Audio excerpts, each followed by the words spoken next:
It's not a walkthrough, playthrough, review, anything like that. It's just me playing the game badly so you can see what it looks like. Okay then. I feel like I've been concentrating far too much on the more modern games, you know, with compilations for the Xbox and PS2 and stuff on the Mega Drive even. It's time to go back a little bit. So this is Invaders on the Commodore C16. Yeah. God, that's loud. Okay. Invaders. Space Invaders then. Yes. This, to my eyes, looks like puppy dog invaders. Look at them, and pastel coloured ones at that. These are the friendliest, cutest looking Space Invaders I've ever seen. Look at that, they're puppy dogs. They're like Labradors or something, except those ones in the middle. I'm not sure what they are. They're kind of, I don't know, inbred Japanese fighting dog invaders or something perhaps. But I mean, pink puppy dogs down the bottom with it. Look at the floppy ears. They're so cute. I want to take them home, not shoot them. I think that's what it is. They make them look cute so you don't want to kill them, and then they come down and destroy your planet and eat your children or something.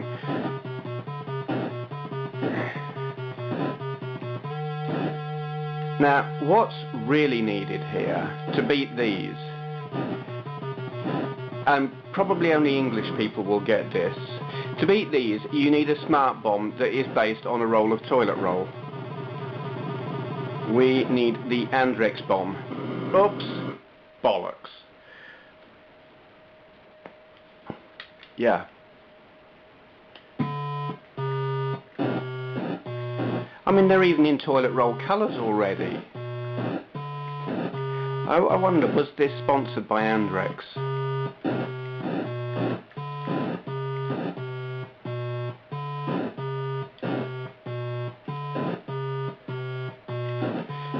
C16 showing quite clearly how it doesn't have the same sound chip as the C64. I find it quite a bizarre machine in how it's a more recent machine than the C64, but whoops, so much less capable. It was all about being cheap, yet more powerful than the whoops, 20. Oh, one sound channel, yay. God, I think the Atari 2600 sounded better than this. But for all that it's cute and non-threatening, this is quite a tough game.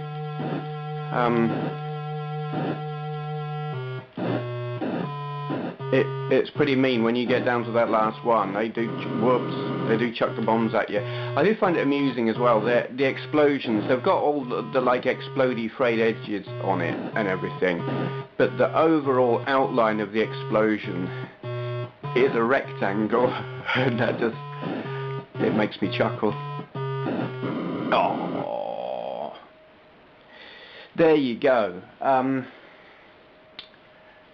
It's cute. I'm going to have another go. I'm going to put it on to level 5, which is the hardest.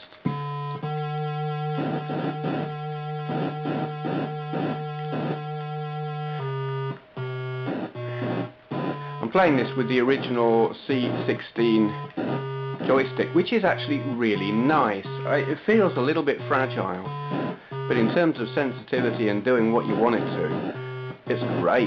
It's possibly one of the nicest digital joysticks I've used.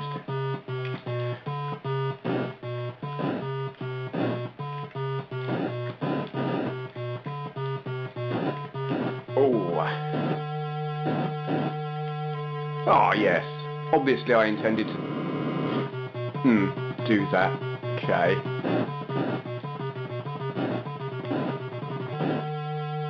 I've had this game and all of the other C16 games sitting in a cupboard here and back in my... What? What the hell? That's not right.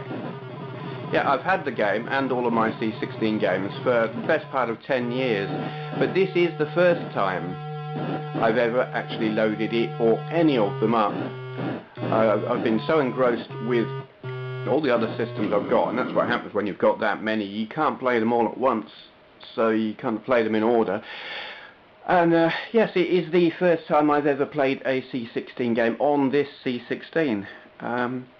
It's quite enlightening. It actually, in terms of the palette, the colours, it reminds me an awful lot of the Memotech MTX 512. That had all those weird pastel colours and kind of rather primitive non-sprite handling. Probably like the MSX as well. That's kind of similar, I think. Yeah, okay, so there you are. Invaders, all of 16K on the Commodore C16. Also runs on the Plus 4. They're completely compatible. I'm just running it on the 16 because it was nearer to the end of the shelf and easier to get out. Okay, thank you for watching.